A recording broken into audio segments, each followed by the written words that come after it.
Assalamualaikum warahmatullahi wabarakatuh.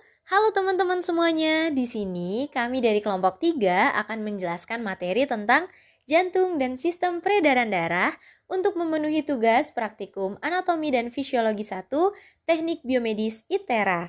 Namun sebelum itu, izinkan saya untuk memperkenalkan anggota kelompok 3. Yang pertama ada Fikri Naira Warnizon dengan NIM 121430108. Yang kedua ada Rina Oktavia dengan NIM 121430131. Kemudian ada Widya Karisa dengan NIM 121430036. Dilanjutkan dengan Kevin Elvansius Herman dengan NIM 121430057. Selanjutnya ada Yesa Weninta Marpaung dengan NIM 121430051. Selanjutnya ada Maharani Putri Kohar dengan NIM 121430062.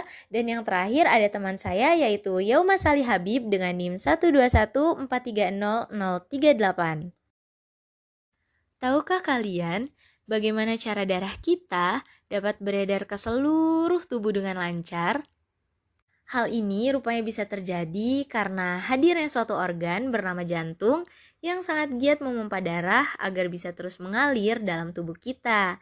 Nah, daripada kalian tambah penasaran nih, yuk bersama kelompok 3 kita akan membahas tuntas bagaimana peran jantung serta rute tempuh pembuluh darah dalam sistem peredaran darah manusia. Simak penjelasannya dengan baik ya. Jantung merupakan salah satu organ tubuh manusia yang sangat berperan dalam sistem peredaran darah. Jantung terletak di bagian kiri rongga dada, tepatnya di bagian belakang sisi kiri tulang dada yang dibungkus oleh lapisan perikardium. Jantung juga terbagi menjadi 4 ruang yang terlibat dalam kerja jantung untuk memompa darah dari dan ke seluruhan tubuh. Ruang tersebut yaitu serambi kiri, serambi kanan, bilik kiri, dan bilik kanan. Secara umum, ruang-ruang ini berfungsi untuk menerima dan memompa darah dari dan ke keseluruhan tubuh atau paru-paru. Adapun bagian lain yang terdapat dalam jantung yaitu katup. Jantung memiliki 4 katup yaitu katup tricuspidalis, katup pulmonal, katup mitral, dan katup aorta. Katup-katup ini secara umum berfungsi sebagai gerbang yang memisahkan bagian-bagian jantung. Selain itu, katup-katup ini juga berfungsi untuk menjaga aliran darah agar tetap satu arah sesuai dengan arah aliran yang seharusnya. Untuk menyalurkan darah dengan baik, terdapat pembuluh darah yang merupakan struktur seperti tabung kecil yang mengangkut darah di dalam tubuh.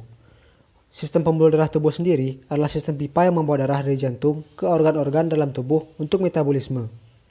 Pembuluh darah terbagi menjadi 3 jenis. Yang pertama adalah pembuluh darah arteri. Pembuluh darah arteri berfungsi sebagai pembawa darah yang kaya akan oksigen dari jantung. Pembuluh darah arteri memiliki dinding tebal dan lapisan otot yang membuat darah bergerak. Ukuran pembuluh darah arteri dapat selebar nikel dan merupakan jenis pembuluh darah terbesar dalam tubuh kita. Yang kedua ada pembuluh darah vena. Pembuluh darah vena membawa darah terdeoksigenasi ke jantung dan seringkali terletak dekat dengan kulit. Pembuluh darah vena tidak memiliki lapisan otot seperti arteri. Jadi, jika dibandingkan dengan pembuluh darah arteri, pembuluh darah vena memiliki dinding pembuluh yang lebih tipis. Pembuluh darah vena bergantung pada katup untuk menjaga darah tetap bergerak. Yang ketiga ada pembuluh darah kapiler. Pembuluh darah kapiler merupakan pembuluh darah yang menghubungkan pembuluh darah arteri dengan pembuluh darah vena. Pembuluh darah kapiler merupakan pembuluh darah yang dindingnya hanya setebal 1 sela atau sekitar 5 mikrometer. Selanjutnya kita akan membahas tentang jenis sistem peredaran darah yang terdapat pada tubuh manusia. Sistem peredaran darah manusia terbagi menjadi 2 yaitu sistem peredaran darah besar dan sistem peredaran darah kecil. 1. Sistem peredaran darah kecil merupakan sistem peredaran darah yang ditempuh dari jantung menuju paru-paru, kemudian kembali lagi ke jantung. Sistem peredaran darah kecil ini berfungsi untuk melepas karbon dioksida dan menggantikannya dengan oksigen di alveolus, paru-paru. Peredaran darah ini dimulai dari jantung atau bilik kanan, kemudian darah dipompa menuju ke paru-paru melalui katup pulmonal. Setelah darah mengikat oksigen dari paru-paru, darah akan kembali lagi ke jantung, tepatnya ke serambi kiri.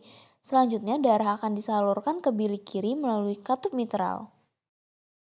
Peredaran darah besar merupakan sistem peredaran darah yang ditempuh dari jantung menuju seluruh tubuh, kemudian kembali lagi ke jantung. Sistem peredaran darah ini berfungsi untuk mengedarkan oksigen ke seluruh tubuh. Peredaran darah ini dimulai dari bilik kiri yang memompa darah kaya oksigen ke arteri aorta melalui katup aorta.